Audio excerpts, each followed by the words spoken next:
What better way to wrap up pre-season than hearing from Alex Tunbridge and Mark Bonner. Welcome to a very, very special Under the Abbey stand. My name's Jordan Warland.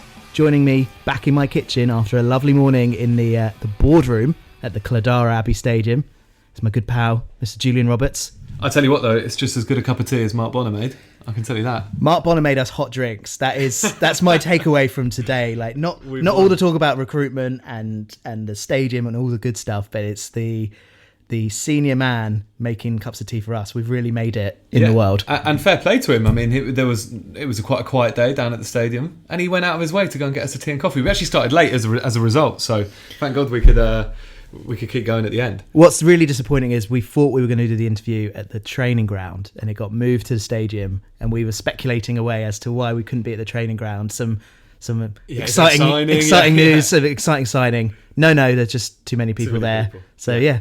How did you find it, man? Oh, I loved it. I thought it was really interesting. I mean, first of all, it was nice to do it. We were talking on the way to the ground about almost the timing of it. First of all, in terms of just being excited for the new season and it being, the sort of giddy excitement you get as a football fan.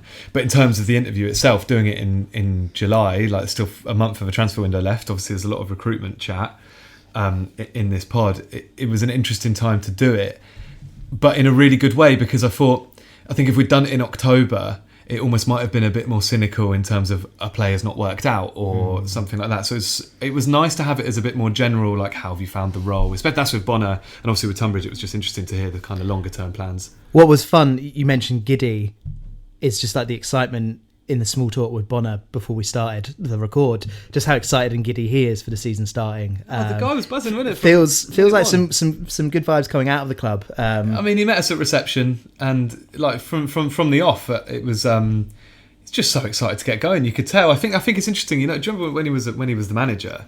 He often talked of having to separate the manager in him and the fan in him of United. Mm-hmm. And he didn't really touch on this, so I'm kind of just assuming. But I got the sense, having spoke to him a couple of times when he was the manager, that there was a bit of a freedom to him almost, of just like, I don't know if it's a swagger or just like an enthusiasm for everything that felt a bit more like there's a fan in him that was, when he was talking about the start of the season, that felt like a fan talking, didn't it? Just like, I can't wait to see us play and I'm so excited for it all kicking off. Anyway, we should get into it.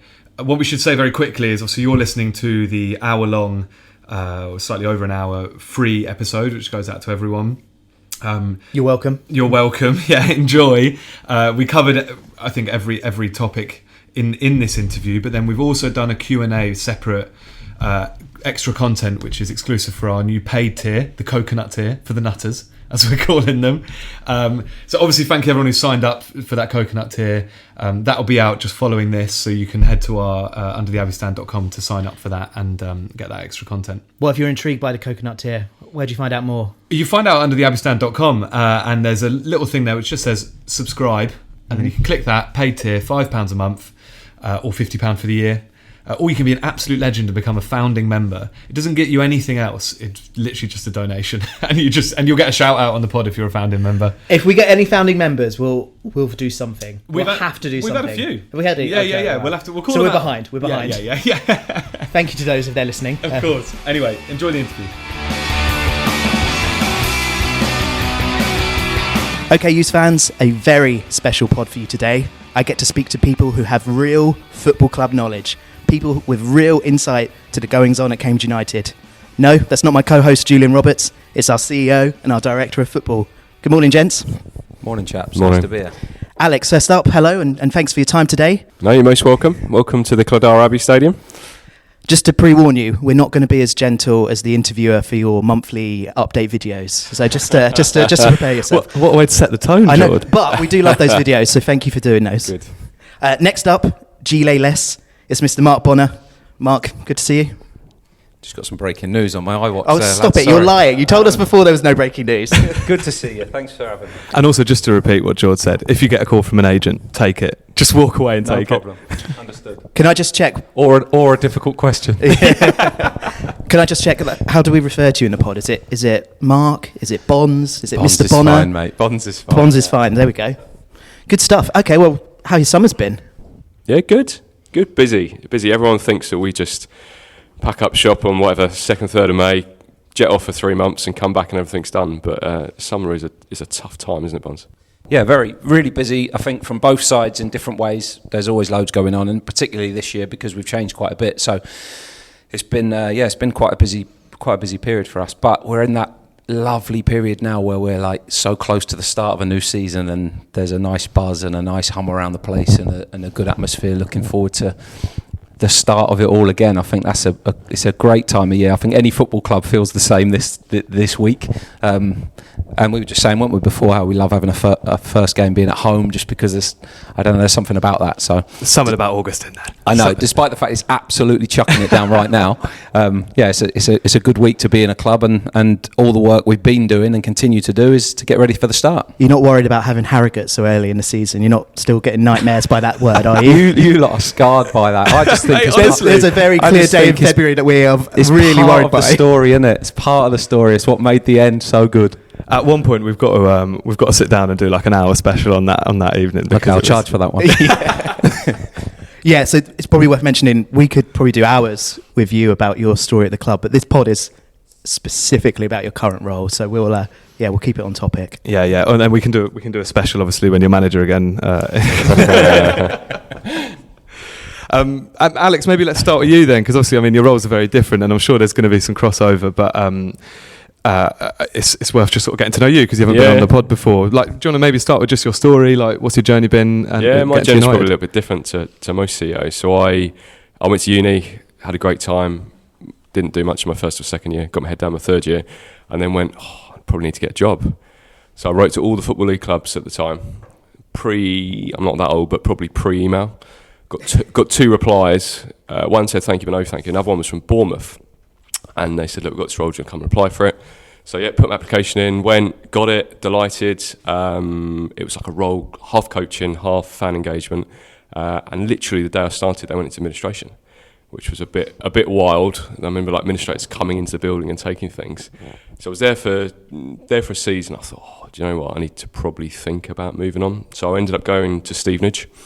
I was there for 7 years, set the foundation up, and then had the opportunity to go to America, lived in America for a year. And when I was in America, so this is the crazy part, this is that 3 months before I met my wife, she lived 400 metres down the road from me, and 6 weeks into knowing her, I said, look, I've got a chance to go to America, do you want to come? And I thought, she's not going to say yes. 6 weeks, you said? 6 weeks, yeah. He's a bit keen. You're intense. That's nice. Yeah. And she's like, yeah, I'll come. I was like, okay, didn't think you were actually going to say that. So off we went, but the deal was after a year, if you want to come back, we'll come back. So got to the December, and we both sat there one day like, shall we come back? Yeah, we'll come back. Trump was just coming into power the first time. Things were getting a bit wild. And that same day, Graham Wesley, who I'm sure is well loved by the Hughes fans, had a bit of a bust-up with his club secretary, which won't surprise you. And he was at Newport. I was like, shall I go and I could message him? But he's a bit intense, Graham, and things might be a bit crazy. She's like, yeah, go on. Now, her family is from Newport, and she is from Newport, as things are. So message Graham, 10 minutes later, yeah, when can you start? So ended up going to Newport, which was, wow. Again, they were like 15 points adrift, bottom of League 2. They had 3 members of staff. You're saying you like a crisis club then? Yeah. Bottom of League 2 is cropping up far too much. It was nuts. They were in a real state. And Graham left in the March, which was quite difficult. And they brought Michael Flynn in, who's actually the manager of Cheltenham now. And they stayed up, scored the last day of the season. I remember that, yeah. Which was just incredible. And then after the game, they were like, look, I think you've done a great job. We want you to be our CEO. Was there for another season, then got tapped to go to Stevenage. Went there for 4 years, which is good. COVID broke. It was quite difficult. Me and the finance manager were the only 2 people that weren't furloughed. So we literally ran a whole club for 6 months. And then this came up. And here I am. Great stuff. And what does the role of a CEO at a football club entail? Like, what's your day to day? What does the job description say, or what does it actually involve? What does it actually involve? And what are the biggest challenges specifically at United, if you know, about whatever you can say of that? So it's predominantly. So I look after all the business sides. So HR, finance, commercial, retail, regulatory, properties. Some really probably not exciting stuff. There'll be weeks when I probably don't get involved in anything to do with football, and then there are weeks when you get to do far more exciting things. The challenges here for us is where we are geographically. particularly cost of living. So trying to attract people to roles is difficult because it's expensive to live here. And then I think that just the market that we're in at the minute, which is there's an awful lot of money being spent, and it can be difficult to keep up. But look, we've done a really good job last 5 years since Paul Barry's been in to drive things forwards. But yeah, it's a challenge day to day. It's interesting that cost of living thing you say, because I think that's the sort of thing that fans often talk about. You know, when like a player's rumoured or whatever, it's like, oh, he lives in the northeast. Why would he move down to? That's obviously a factor. Yeah. But I think it's something we assume. But is it actually something that? Yeah, so I think it's about 5% of full-time staff at the club live in the city. Wow. Yeah. And that's not through choice. That's through, you know, the cost of living in the city these days. Yeah, yeah. And it's something that, I mean, Mark, have you found that with, like, we're going to come on to recruitment later, but have you found it as a unique challenge trying to, you know, is it a factor trying to convince players to come down? I think so, yeah. I wouldn't say that's a lesson to me this summer. Obviously, we've been here for a long time. I think the growth of the city has got some huge uplift for this club in the future, but it's also, you know, some unintended consequences are those. But I think geography plays a part for lots of clubs. I think if you're, I don't know, in the absolute southwest of the country, you also have some problems trying to attract people, but just because of like distance more than cost. But so I do think that has some implications, and we have to try and be creative about finding ways around it. But I think every club has found struggles and challenges with the cost of living, full stop, in the last few years. And football's in danger of becoming in a fairly perilous position if they don't do something about it. You know, the stories this week of like your Morecambes and that, there seems to be another one every year. And this is for a different pod probably, but the regulator and things might be able to change things. And I think it needs to, because I think we're getting to a point of really dangerous position that clubs won't be able to keep up with the rate of the growth. Yeah. So you talk about a busy summer. Obviously, the rebrand, the new badge, the new kit, new sponsor, the documentary, everything. How did you find the process, Alex, of doing the rebrand? And are you happy with where we've ended? I think that ultimately we're really happy where we got to. It was 18 months of, let's just call it a journey, which it was. Did we get it all right? No, definitely. We know that. We know first time round we probably shouldn't have put the first design out. In hindsight, should we have done it, not done it, in terms of putting that design out? Actually, it's probably the best thing we did in some respects, because what we did do in that moment was say, look, change is coming. We need to change. These are the reasons why we're not going to go, but we also had the opportunity to listen to everybody. And I think we've got to a position where, on the whole, most people are happy. It's progressive. I think the last 6 weeks have probably given people that confidence that it was the right decision. We've seen some brilliant tweets from people, and there's one somebody sent me which was just like, look, I've berated the club for this for the last 18 months, but actually I love it, and I've just bought the home shirt, the away shirt, and the third shirt. And I mean, fair play, because you don't often see those things. Not everybody's going to love it, we know that, that's life, it's subjective. Not everybody loves the kits every year, but we've got to go forward. We have to engage more on a digital platform, we have to grow commercially, we have to try and engage a younger audience. It's funny with the badge, isn't it? Because it's so like divisive in terms of, it's such a symbolically important thing for football fans, when really it's just like a symbolism thing. I remember like I think we were in the Kingston and we were chatting to a friend of ours when it was first coming out, and he was like staunchly against changing the badge. And I was like, mate, it's a clip art football with the letters CU on it. And I looked down, he had a big tattoo of it. I was like, will that come off with a bit of water? But it looks better in the wild, doesn't it? Like on the shirts. I think it looks great. It sort of brings like an added extra to it. You sort of touched on it there, but what are the benefits of it going forward? Like a lot of these people who maybe are sort of against it, maybe haven't, I don't know, maybe don't quite grasp like exactly what benefits it gives us as a football club in the next 10, 20 years. I think the first thing, go back to the 80s when that first one came, we spoke about clip art. The world has moved on so much in terms of digital platforms, how we consume the game, TV. The current crest or the previous crest just wasn't fit for purpose. So that gives us, that's the first one. It allows us to exist better in the digital world. Second one, I think, for me, is merchandise. And if you've seen the work that Gareth and the team have done in the shop, so the rebrand in the shop, all of the product ranges, the diversity of it, being able to increase what we're selling to not just the kids, but females, older supporters in the heritage range, that's where it's given us bigger scope.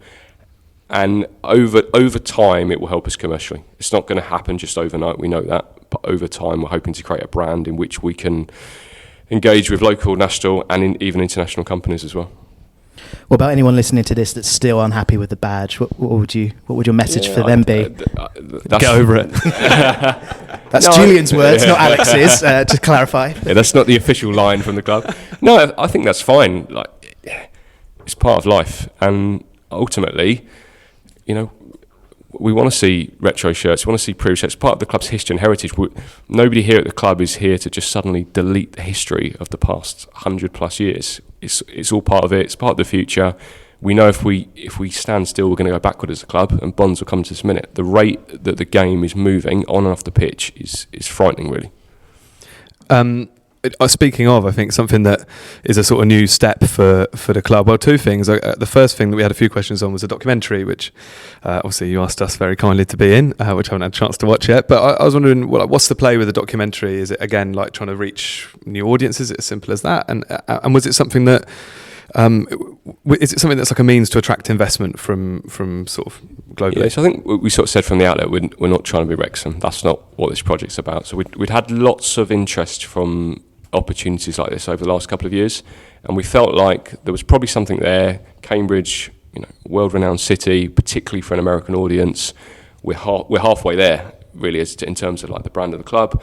And we said, look, let's just dip our toe in the water. So we acquired the slot on CBS Sports. CBS is the main broadcaster now for the EFL in America, and they said, look, we've got some slots coming up pre-games. I think there was one on at the weekend, which was one of the Premier League series, and it's about trying to tell the story of the city and the club, how the two interact.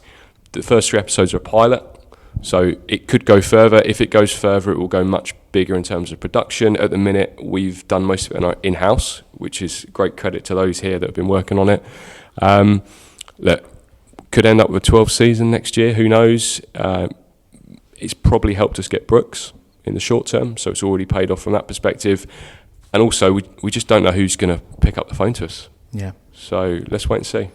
You mentioned Brooks. We've had a few questions come in from that. We had one from a gentleman called Mark. I assume not you. This one. Not Bonds. He asked a load of questions, so we kind of tried to summarise it, didn't we? He actually does he work for a competitor of Brooks? He asked like 8 questions. I mean, fair play to him. They're all well written. I thought he might have worked for Brooks, trying to get a bit of PR. Well, we're here angling for a free pair of Brooks, but we'll get to that at the end. So the Brooks running partnership has clearly captured fans' attention. Can you take us behind the scenes? How did the deal come about? What makes Cambridge United the right fit for a global brand like Brooks? And what does the sponsorship actually involve in terms of in practical terms? Yeah. So everyone thinks that we just can go and get anybody on the front of the shirt. That's not the case. So Neil Rose, our commercial manager, he works incredibly hard to try and get leads and get through doors. We probably had about 25 to 30 conversations during the course of the last 12 months, 9-ish. Once we knew Brood Board were going to step down, that was always part of their plans, I think, to sort of grow their brand locally. It's been great to have them involved, and they're part of the matchday experience now.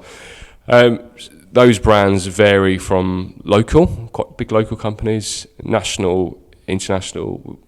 We had a couple of really interesting conversations with people, but we're not going to do crypto, we're not going to do gambling, and we're not going to do vaping. That's kind of 3 non-negotiables from the owners. So that takes away quite a bit of the market. If we wanted to do gambling, we could have probably done it in week 1 of the search.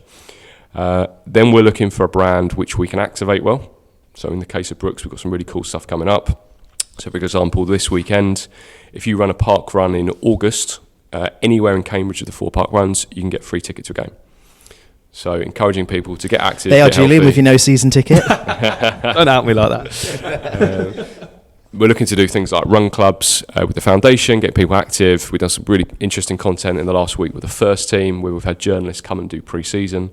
But Brooks, they're great. It's going to get the fan base healthy and active, allows the stage of the community, and it's a modern, progressive brand that's going to probably appeal to a strong genre, shall we say, of the supporter base. Yeah, it's exciting, and I wonder, like, maybe Bonds sort of bring you in on this a little bit, but does a global sponsor like that give us any advantages in like the transfer market? Not necessarily in terms of selling to a player, but I don't know, budgetary, even in the longer run.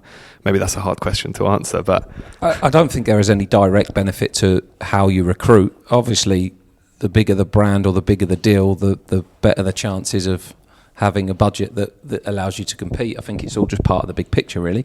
But I don't think necessarily it's a direct correlation to what we can do on the pitch, for sure. You're not offering Harry Smith a pair of Brooks and thinking that's... Every player got a pair of Brooks last week, and the new ones who have come in this week are fuming because they missed out on the fit-in at the moment. So we need should have signed earlier. A second ranch. So kind of moving away from that sort of that angle, but stuff that I guess both of you work on, I wonder if you could walk us through just like how major decisions are made in the club in terms of, I don't know, player transfers, budget allocation, things that obviously you're allowed to talk about on air, but what's the sort of structure from Alex down to Neil and how does it work? Yeah, so we'll go from the top. So Paul Barry is majority owner, 75%, Mark Green 25%, so there was a change in ownership about a year ago, so Adam Webb owned 10%. He's since bought St Johnston, so the two of them own it. Underneath that is the board of directors, which are a great collective of individuals with experiences across the city. We've had 2 changes this year. So Christoph Locke, former dean of the Judge Business Schools, left. He's moved to Spain, and Jenny Horsfield has left due to her business developing. In we brought Mark Davey, obviously from the council, and Gisela Otten, former captain of the women's team. So they've come in, and then we meet formally every 2 months, and then there's a series of sub boards that sit below that. So there's a sub board for finance, there's one for football, the foundation, properties, and then the day-to-day is really left to me and Bonds. So I look after the business side, Bonds look after the football side. There's bits that cross over, I suppose, particularly things like training grounds, stadium, bits and pieces. When someone gets themselves in trouble, then usually ends up at my desk. That's it, really. And then below that, there's a series of departments. But it's pretty much collective decision-making. I wouldn't say there's anybody in the club that makes one decision on their own. No, and I think if you're fairly well joined up and you've got a good idea amongst yourselves as to what it is you're going after, firstly, with trust, you can challenge each other. But secondly, if you're quite well aligned, you're probably not going to be in too much disagreement very often. And it's really open between ourselves, straight line into the owners and the board. But on the ground, day to day, we manage our departments and support each other to try and do the best we can.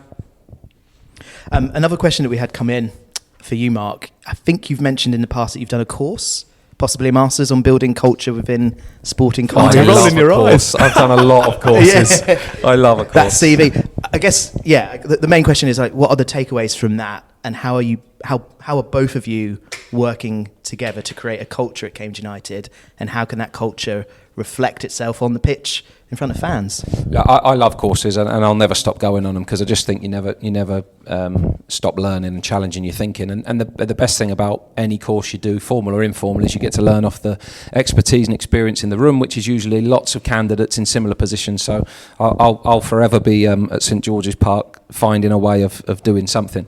So that is just one of many courses, an extension of something I'd done previously. It was a extended diploma in strategic leadership and management with Liverpool University. So that's what that one was specifically. But yeah, that's just an ongoing thing that's been going forever. And I think with a lot of education or experiences that you have, I think that you do a few things. Number one, I think they challenge your thinking. Number two, they teach you new ideas and new things, and quite often they confirm quite a lot of what you think or know. But then there's what's relevant to the job and the place that you're in that moment, and what's transferable and applicable in any situation. So I think that is always up for debate. I wouldn't say there's specifically one thing from that course that is like, oh, big red flashing light, go and put that into action. The thing with culture, and it's the new fashionable word. There's always another one. In another year, it'll be called something else. But in the end, it's how do people behave? What's the expectations and behaviours? What is it that you're going after? Is there alignment in the organisation? I think there quite often has been here for a long period of time. I had 15 months away, but 11 years prior, and I'm on my hat-trick spell here now. So, I think every football club has things that are just deeply ingrained in it, and people that don't know it just wouldn't understand it, or some people that might join the organisation just don't fit because it just, there are certain things that are almost unwritten, and you have to be really careful with culture. It just becoming some words and some things that are on a wall. It has to just be something that lives and breathes and works every day. So lots of what Cambridge is about hasn't changed, and for me it's about just trying to make sure that we're really on board with what a Cambridge team should look like, and we keep trying to build that. And across, I think, the business and the whole club, we're quite aligned in how we go about doing that, and whether that's Alex here or myself at the training ground, and that's pretty much the split. I'm based there, he's based here, and that's sort of how we operate. But I think it's the same across both sites, really. You kind of touched on it there a little bit, but we had this question in from Rich. People say you don't really know your home until you move away. What new insights do you have about Cambridge United since you've left? Oh well, I don't know if back to my earlier point, I don't know if they're new. I think sometimes you just confirm things. What's obvious about this place is that it's very aligned from top to bottom. There is incredible ownership, like incredible. The level of investment in this club in the last 6-7 years to do everything that we've done, to be able to try and be competitive, like absolutely exceptional. We no one would say we've got everything right in the last 5-6 years, but we've got a lot more right than we have wrong. And what I am absolutely certain of is, if you just compare this club now to the last time we were in the division we're about to start in, don't even bother, it's completely different. Everything about it is different, and we're in such a strong position with the ownership that we've got, and we're really lucky and fortunate to have it. So sometimes I get frustrated if we get criticised, or they get criticised for lacking ambition. It couldn't be further from the truth. Paul and Mark's season tickets cost a lot of money. Let's talk a little bit about your new role then, Bonds. Obviously, you've been a head coach. When you were a head coach, what were your red flags in the director of football role, and how do you feel about them now you're in the position yourself? Yeah, I'm not a cynical person. I've never really had red flags. I think managers would have red flags, and people in general would think that there is a red flag. And particularly if you are a manager going into the role, there could be a thought process that is a bit of a conflict there. So I think in general the red flags would be whether or not someone oversteps the mark and tries to enforce their opinion or their football side into the game, or not allowing the manager the space to do his job, or not supporting him with those decisions, or forcing players on him. I think they in general would be a lot of the red flags around the director of football position. I never, as a coach or head coach, felt that with anyone that I worked with in that position, and that won't be how we operate either. But I do think that's probably some of the cynicism that can come with the role. I've always been really supportive of it. I think that the clear distinction is that one is dealing with, in 3 days you've got a game that you've got to win, and one is supporting that and trying to build something with a bit of a longer term vision and a view on things. And you support each other, but I think it's really sensible to have two people, one looking really responsible in the short term and one a little bit longer term. And I've never really felt differently about that. And that's exactly how I feel about it now. What does the role actually entail? I mean, I know you sort of, when you joined, you outlined it a little bit, but maybe it's worth reiterating, because I think a lot of people, we're going to come on to recruitment, but I think a lot of people just conflate the two things, right, and just think director of football is recruitment, but nothing else. But obviously it's a bit more than that, right? Yeah, I got outed for discussing my wheel theory about what the job is, and everyone said that's very similar to Dan Ashworth's theory, and I was like, yeah, it is Dan Ashworth's. It is Dan Ashworth's theory. If you describe the role as a wheel that I sit at the middle at, and there's 5 spokes within that. One is recruitment and player trading, one is coaching and performance, one is sports science and medical department, one is the academy, and one is facilities and operations. In the ideal world, you have a head of all of those areas, and then you try and make sure everyone's performing, managing, directing their function as best as possible, and try to keep the wheel turning and make sure that those are working together and with each other to try and get the best answer and get the wheel turning as quick as you can. That's really what the job is. And I think one of the reasons why there's an understanding that actually the job takes a lot of time towards recruitment is probably because of a few things. Number one, it always has here, because we haven't had heads of all of those functions. In Ben's case, he was really head of recruitment and sporting director. So adding staff and making sure we have enough people to fulfill all of the functions makes this job now a little bit more the director type role. because it isn't specifically focused on one area. But you can't say there's a 20% split across the 5 functions either, because some warrant more time and attention. And certainly at different times in the year they do as well. So clearly transfer windows, recruitment becomes the biggest situation. And particularly this one, because we're building a department there that we won't see the benefit of for a couple of windows, probably the real strength of as we build it.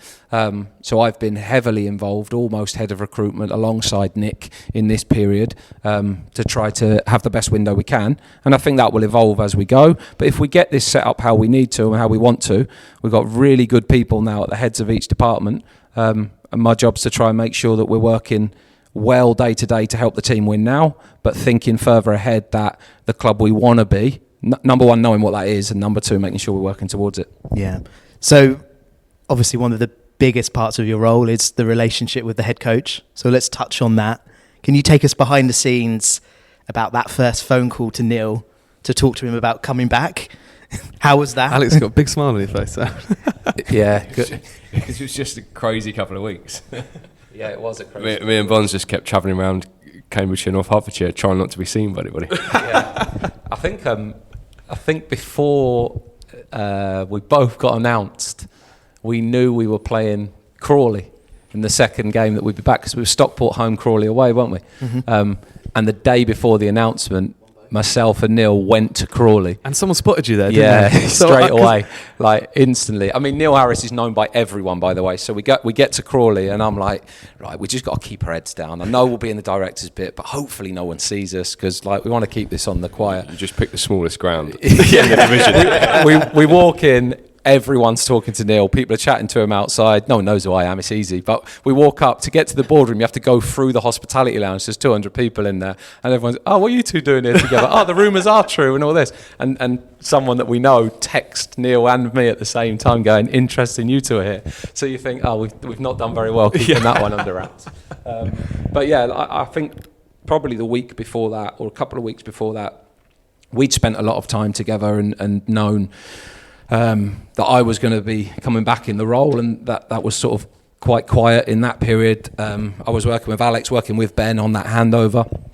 So it was a really smooth process, really, and quite quietly done. A little bit of it in Costa Rica, actually. So with the owners. God, it sounds glamorous. Crawley. I've got a great story about this, because the day we put it out, was it the day we put it? It was a Wednesday, wasn't it? Yes.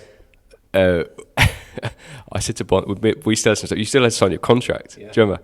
Bonds, come to my house. Just come to my house. No one will see you.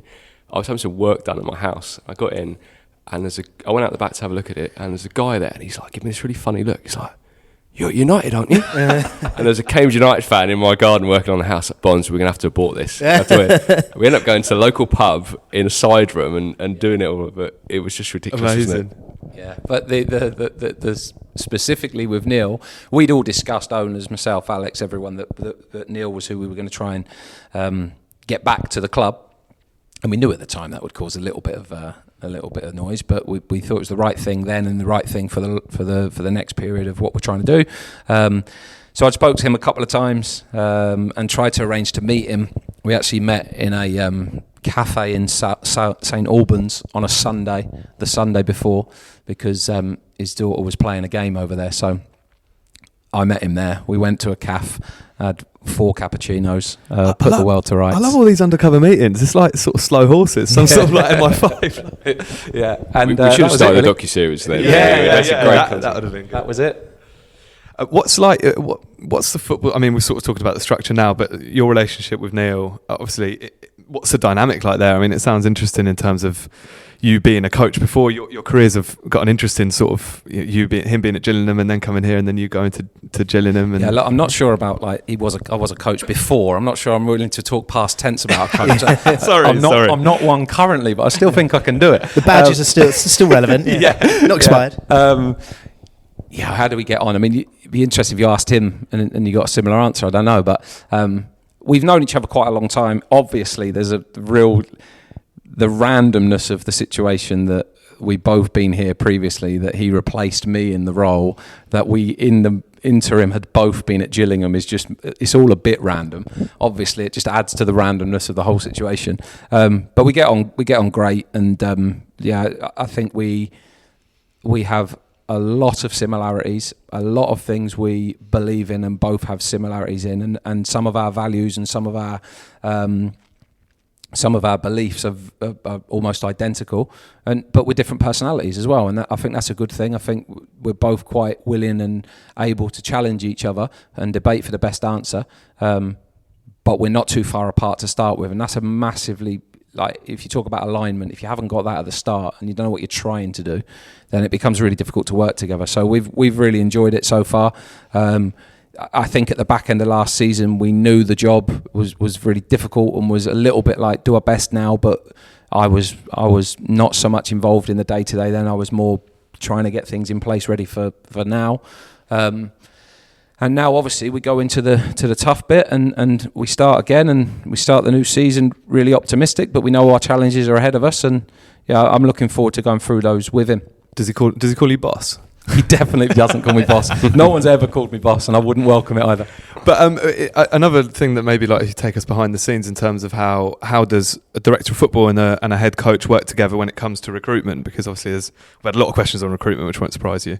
But how does that work? Like with the process, does Neil come to you and go, I want a target man of this sort of height, and then you and I've forgotten the name of the new head of recruitment. Nick Tyler Hicks. Yeah. So, where's to start? I mean, really, the process of recruitment should be this. You start with the end in mind. You know the team you want to be.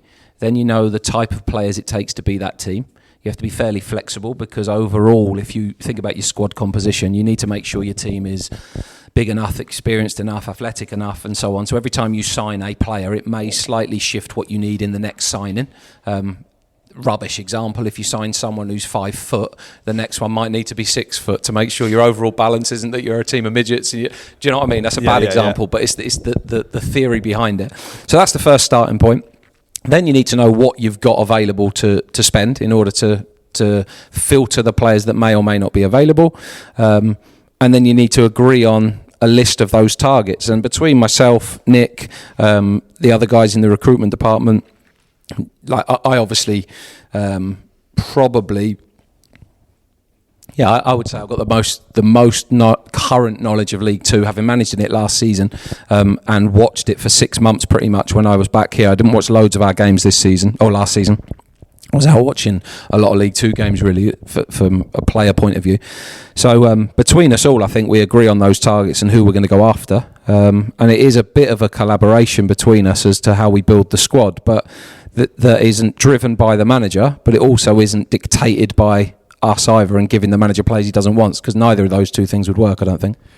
It's interesting. Sorry, Jord. It's interesting. So when you, from February onwards, you're watching predominantly League Two games, you're saying, in preparation for the assumption that we'd probably end up back in League Two. So was work already being planned on sort of League Two recruitment from the time you came back? Yeah, I think it'd be fair to say I probably watched a mix of both, bit of National League, bit of League One, and a lot of League Two.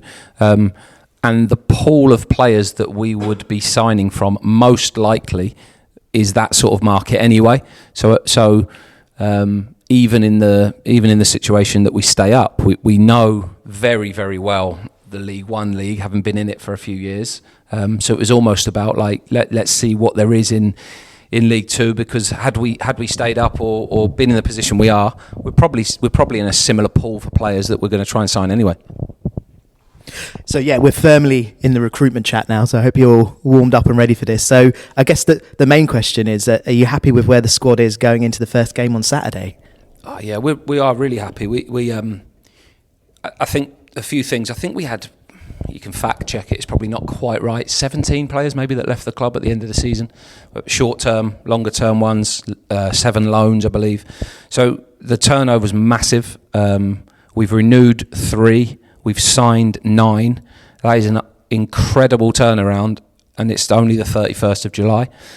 We've trained all pre-season with really good numbers in terms of the available players and the fitness of those players.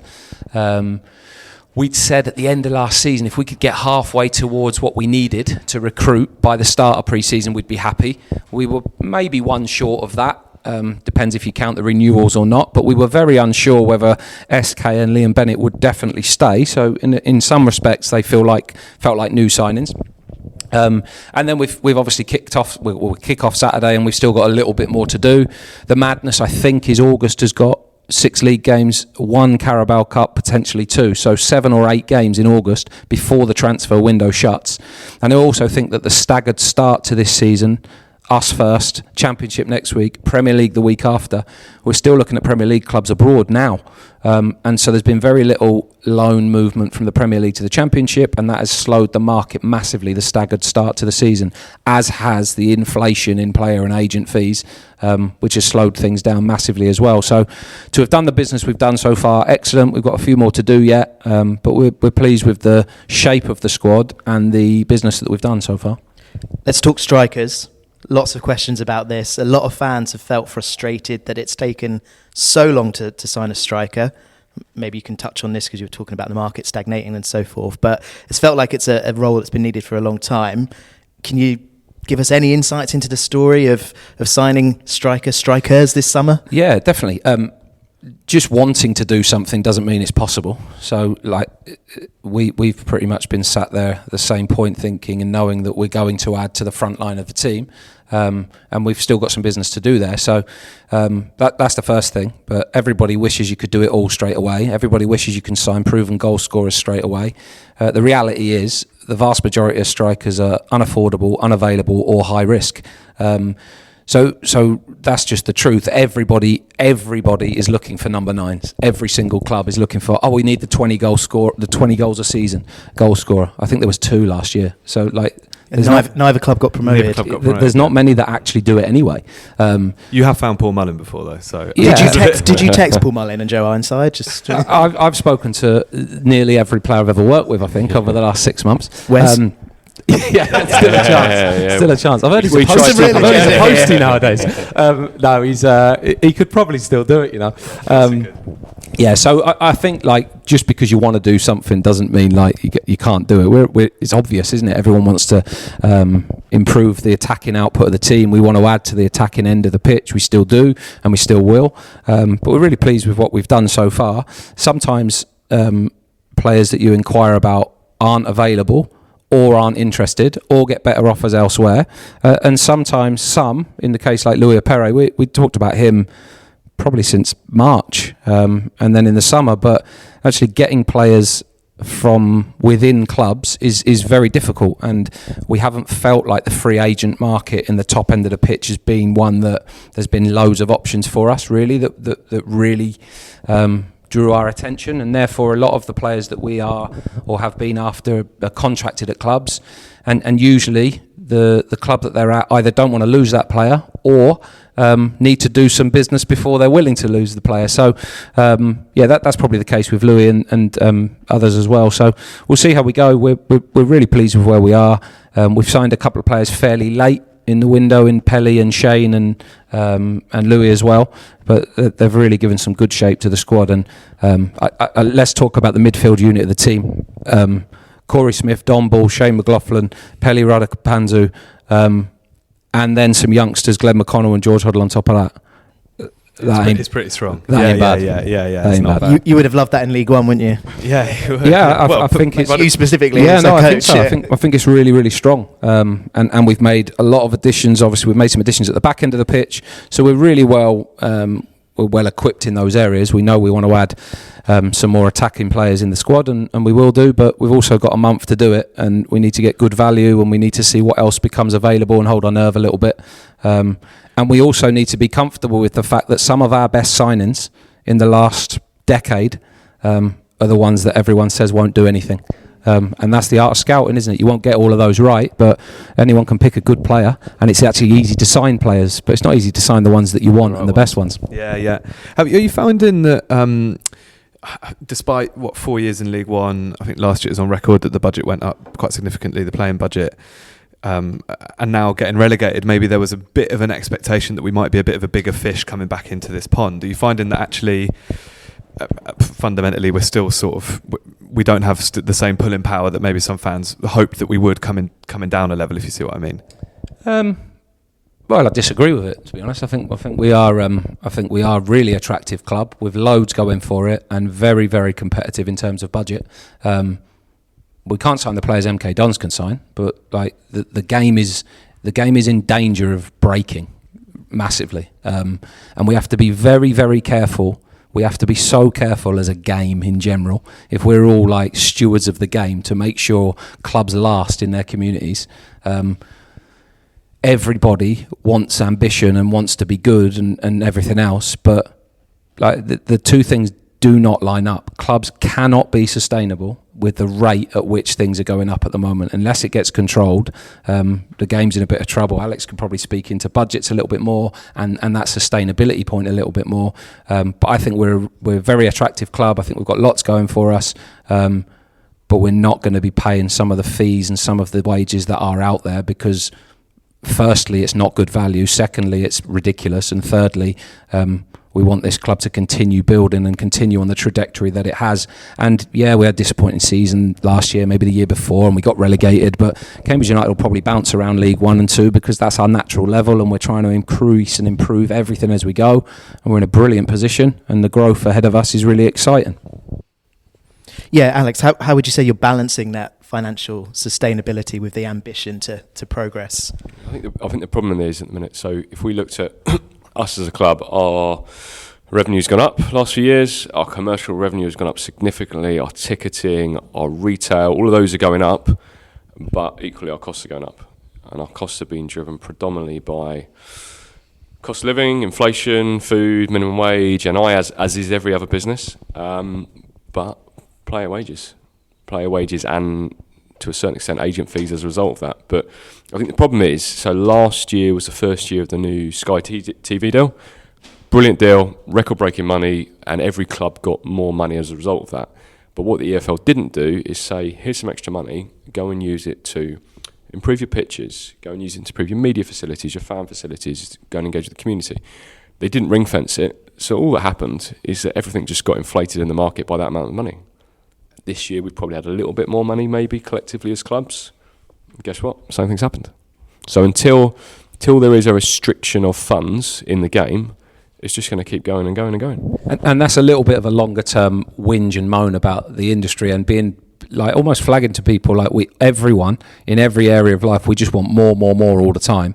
And the only way we can get more is a richer owner willing to lose more millions a year, or prices going up for the consumers, and no one wants that either. I see some of the ticket prices floating around in League 2 this year. Mate, it's absolutely scandalous. But like, we can't have it always. We can't say you've got to go and sign the best players. You've got to spend as much as you can because you're not ambitious, but we won't pay any more to come to the game. So I'm not having a go at football fans there either, and I'm not having a go at like the situation we're in now is really stable, really strong. We're able to compete. We will attract players to us. We've attracted some brilliant ones above the level. But there's a longer term point here in the future that football can't keep going the way it is. This is like a podcast on like late stage capitalism now, isn't it? Yes. But are they whinging at us? I thought we were meant to be whinging at them. I think what it is that you're saying that's interesting is like I think what a lot of United fans and people who listen to this podcast and the people who've asked these questions, they're obviously seeing the club in isolation of their own support of the club. So they're thinking, we're struggling to sign players, we need a striker. But obviously there's a wider view and a wider market out there. Yeah, but we're not struggling to sign players. Sorry, that's a perception. Yeah, no, I know, yeah. And it's really important that I put the perception out. We signed 9 players and re-signed 3. I mean, you can't sign players forever and ever. We could have signed 18 players by now. There's loads of players. We could sign anyone, but we're only going to sign players that we think are either good value, can add to our team, can be a good investment for the future or for now. And so, yeah, there isn't a struggle to sign players. Have we got everyone we wanted? No. Have we been rejected by some clubs or some players? Yeah, but that happens in every single window in the history of football ever. And you move on to the next one. So we're cracking on. We're really pleased with where we are, really optimistic, and we know we've got some more business to do in the next month as well. You're talking about strategy for signing players. I'm wondering, what did the football operations review, which was mentioned last season, what did that uncover from a recruitment perspective, if anything? And yeah, how have we looked to put that right this summer? I don't think it uncovered anything in terms of the recruitment. I think the reality was we had a sporting director that was also trying to be the head of recruitment. we needed more resource. We needed more scouts. We needed more coverage. We needed investment into video scouting. I mean, Bonds will talk in a minute, but some of the work that's been done is really good. It's not going to come to fruition for this transfer window, maybe not even January, but in the next 3-4 transfer windows, I think it will play a massive part in what we do. Yeah, and you know, I could share headlines from all of those 5 functions from the review. I mean, I think it's just review. It was very, very very out in the open. There is a review taking place. I mean, when aren't reviews taking place really? If you're good and you're organised, you are constantly evaluating what you're doing and thinking about the strategy and thinking about what needs changing. Specifically, we've obviously recruited some new staff. We've created some new positions. We have got ahead of all of those 5 functions that I mentioned earlier on, and that as a starting point is a point of difference straight away. And I think we've got a pretty formidable backroom team for the league that we're in. And what that shows is the ambition of a football club, despite relegation, to invest more in its staff and its infrastructure than ever before, which just shows we're trying to build something that lasts and is sustainable. Just like the argument of, you know, for years as manager, Bonds, should we put more money in the playing budget or should we do the training ground? Do the training ground. Do the training ground. Do the training ground. Because the club will be better in the long term for doing it. And the ups and downs of football happen anyway. Yeah, we might have had 1 more season in League One, or we might have had 2 more seasons in League One, and before, who knows? Who knows what might have happened? But we have to make decisions based on the longer term and based on the best things. And you can't do everything at once. But the size of the infrastructure and the staffing that we've got now is very, very strong. And that recruitment department, in terms of full-time people, recruitment analysts, video scouts, and a scout in the north and the south of the country, allows us to cover a little bit more ground. And some of the data and things that we're using means that over time, the market that we traditionally shop in, if you like, League One, League Two, Champ a little bit, National League a little bit, can expand, because like the world's a big place, there's a lot of players out there. Success for us in this whole strategy will be within the next few years signing some non-league gems. It will be taking some under-21s and really seeing them develop. It will be internal recruitment, some of our players making it into the first team, not just supplementing the squad, but making the team better. And it will be signing from outside of the UK or even outside of England. That will be success for us, seeing the growth and development of all that. But it's very hard to do that if you haven't got some of the things in place that we're now doing. You kind of touched on that there. It's just the next question we were going to ask. We got this in from Squeeze. I don't know if you ever come across Squeeze. He's a local non-league. Non-league expert. Yeah. He's actually asked questions. I'll read it. He said, there are several clubs at our sort of level, I don't mean literally League Two, but clubs of a similar size that nail selling players on for a profit almost every season, whether that's a youth player or a player signed and sold on. I'm talking Exeter, Colchester, Wimbledon, Accrington. It's just something we haven't done very successfully. Why? And I guess, is that something that you're looking to change? And there's kind of a second part to it, which is, I know the clubs say we sell players to big clubs, but the aim has to be to get them to have an impact on the first team before doing so. So, like how many clubs at our level with budgetary restrictions like ours would see almost an entire FA Youth Cup quarter-final team having barely troubled the first team? Yeah, I mean, wow, there's a lot of questions. Sorry, there's a lot there. Sorry, that's another episode. Yeah. Right, let's try and wrap that up in a 4-minute answer. So, firstly, the point around the aim is to get them in the team. Says who? The aim is to run a sustainable business. So selling players in your academy, no one likes this, but actually some are worth more at 14, 15, 16 than they are at 18, 19, 20, particularly with some of the restrictions we have.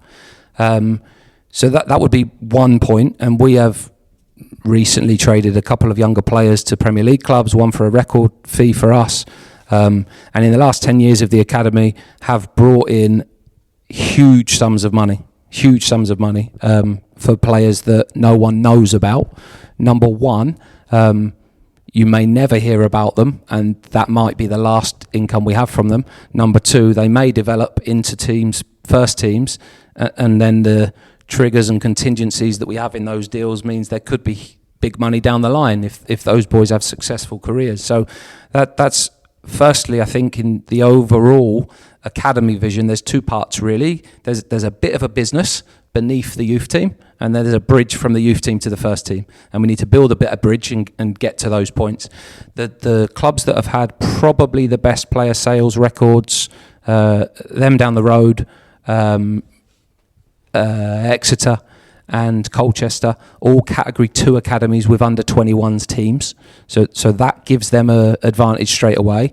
And part of the academy strategy when we started 10 years ago was to try to develop into a Cat 2 academy and have the facilities to do so. And that hasn't been able to happen for lots of reasons, but it's very, very challenging. So we're not in that position at the moment. So we have to find a way of building a better bridge, because there's one or two that may have had opportunities that didn't get and haven't quite had that development time right post-youth team to get into the first team. A number of the players from that particular night, my best favourite night at Cambridge United in the whole time I've ever been here, by the way. Really? Number one highlight, Emirates Stadium, 3,000 fans watching the youth team. Best day ever. And a number of those boys either haven't progressed into the first team, but scholarships out in America or in other clubs under 21s at the moment, and who knows what might happen to those, but they didn't make the jump quite at the time. And secondly, if I'm right in thinking, Glenn McConnell and George Hoddle both played that night and are still here and are still pushing to try to get there, but granted they haven't done that yet, and I think their development's halted a little bit in the last 18 months, one through injury, a little bit through injury, and a few other bits and pieces probably. So that's that. The other side is, I think sometimes we mislead the fact that everybody else sells players. I don't think they do. There's a few in there that have sold some, but Colchester have sold 3 or 4 maybe over the last 5 or 6 years. But whilst their business model has been to completely invest in the academy and sometimes reduce the investment in the first team. Now their academy's got stronger and they've sold some players, but the first team has fallen through the divisions the wrong way. But that's their strategy and their decision. Peterborough's is a very young average age, and sign and spend lots of money to recruit the players in the first place and then play the numbers game and develop them and give them chances. That we're not at that stage at the moment. Exeter, exceptional in the way in which they've done it. The big money for them has come on sell-on clauses and those players going on and doing bits further down the line. We haven't had loads of those yet, but who knows what the future brings. And we're not saying we've got it right either. We've made some errors and we can improve. So there's 2 big things really. We've got to be better at building the bridge to the first team and find the way of doing it with the resources that we've got without investing lots of money in the 21s team, because right now if there's spare investment, it needs to go into other priorities in the club right now. The reality is that. And one of those is the first team. And then secondly, it's to try and make sure that we continue to build the business, if you like, within the academy that can hopefully generate funds as we go along. But we haven't got it all right, but we are actually, part of my job really is to try and review how we improve those 2 things and how we try to get player sales through. But we have had some joy ourselves. We have had Giovanni Brown and Will Norris come from non-league and then go on and generate money for the club. We have had Harry Darling, a homegrown player that came through, played, left 5 years ago, but we received the last payment in May for him. 5 years on, still receiving money for a transfer. Now you don't know those bits, and that's the secrecy of football sometimes. But we've done some really good business as well. The mistake we've made is we haven't told people enough the stuff we're good at, so people think it doesn't happen. So expect to start hearing me say a little bit more the stuff we're really good at. Excellent. One last question on recruitment. And by the way, I take on the challenge that we can do all of those things better, and it hasn't yet been the point of we all want to see some of our own players contributing more to the team, but contributing to a winning team, because you can put players in and not win. Yeah. But we have to make sure that we are doing things better, but the challenge to the players and the coaches in the academy is to be better as well. Yeah, of course. Last little question on recruitment, which you kind of touched on there, but I think the last player we signed, if I'm right in saying, from a league below us is James Brophy. If I'm right in that. I think technically Ryan Loft, because he'd just been relegated, but depends where you want to draw the line. And we had a question from Daniel saying, why do we never take players from lower leagues like Josh Stokes, for example, who was on our doorstep at Sudbury? I know you're going to say that Liam Bennett was also at Sudbury, right? And we did pick him up as a local player. Yeah, I mean that's an interesting one on development point. At the time when Liam Bennett signed, we were in partnership with St Neots, and we were sort of running their team, and we had a development plan for players to go and play in that league, but we needed to get that team higher up the pyramid, so it was a better challenge. So it ended up being we were running the team, but our best young players were going on loan to levels higher, so we stopped doing that. And we haven't quite found the solution yet, but we've been really creative over the last few years to try and find ways of doing it, and we'll continue trying to do it.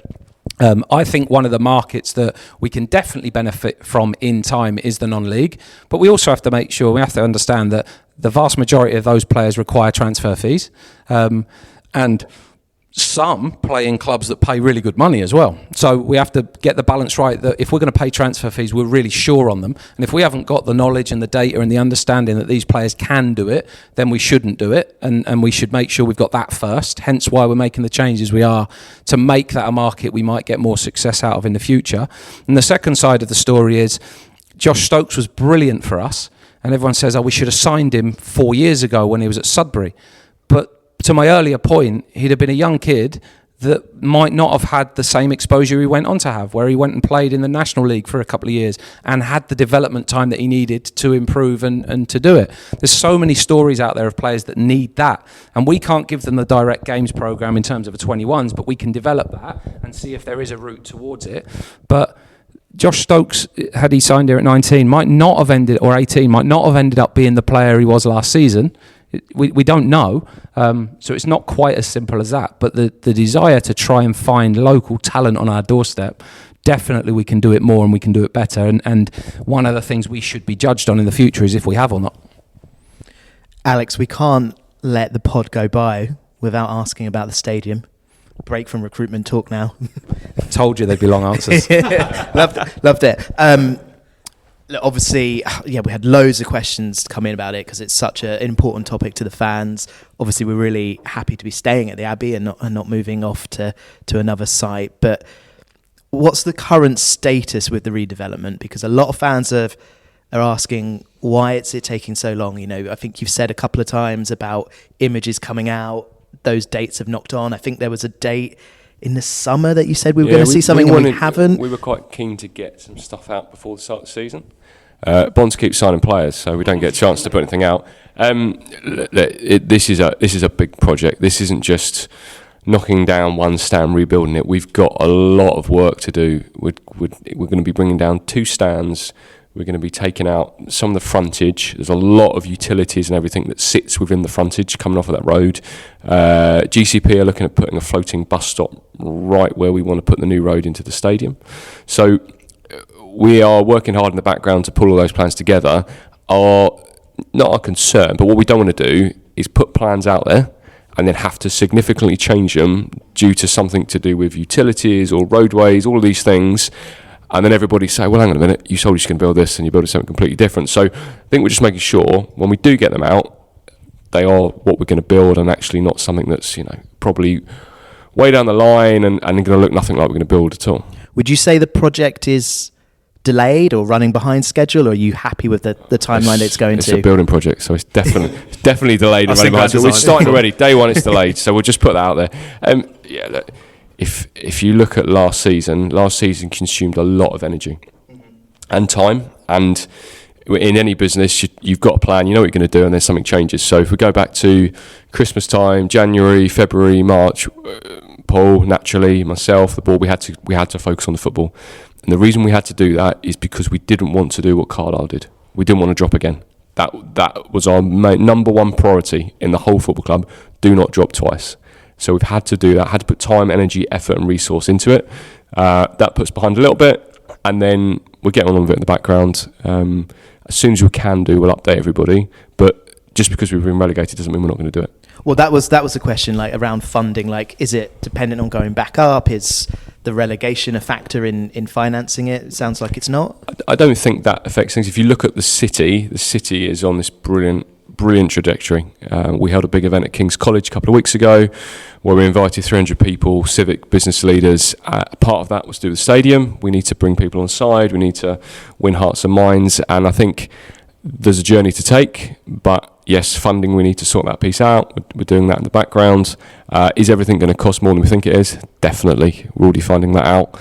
But it's not going to happen overnight, but it will happen. It feels like with the stadium, it's the sort of story that's been. I was doing a bit of research for a project recently, right? And I picked up a issue of the Cambridge Evening News from 1991, and the back page was plans for a redeveloped Abbey Stadium. So it's literally 35 years down the line. But what now are the timelines like in your head? Like, what I know it's delayed, but like what if you had to give? I think this season is going to be the planning piece. But when I say the planning piece, there's lots of exploratory things that we need to do, and there'll be things that crop up and come up, that we're not aware of, particularly as. So the planning application has got something like 14 independent contractors that all have to do various surveys. That's 14 sets of people that we are in the process of recruiting, engaging, contracts. It's a big project, a really big project, but we want to make it happen. And if you look at our crowds in the last few years, it's something like up 54%.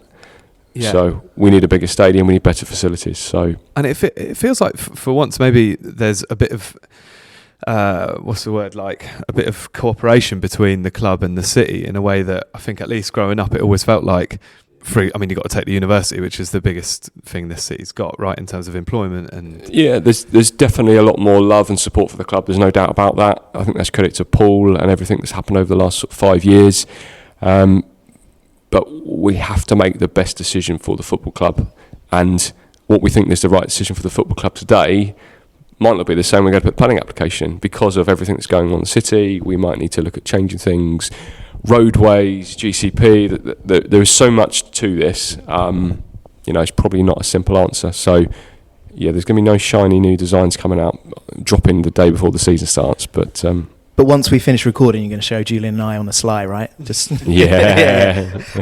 You mentioned love for the club. We had a question come in from Gordon, like a really fascinating question. Says at this time, relations with the residents around the stadium obviously needs to be maintained and strengthened, because once you put planning in, those are the people that might object. A little bit of concern, a little bit of worry around parking. Just wondered if you could talk about this topic. Yes. Not quite as exciting as recruitment, talking about parking, but just as important. I can't believe we're talking about parking. Yeah. Do you know what, when I drove in this morning, something that hit me is there's the new development on the corner where the garage used to be. Yeah, so that's going up, and probably 6 months that'll be finished. If you go down to the roundabout McDonald's, you've got the Barnwell development.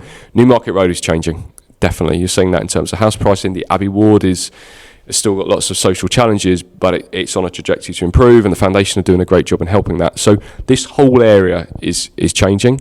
The city of Cambridge is expanding at an incredible rate, and then naturally transport is a big issue. We know transport is an issue, particularly when schools are in the week, Monday to Friday.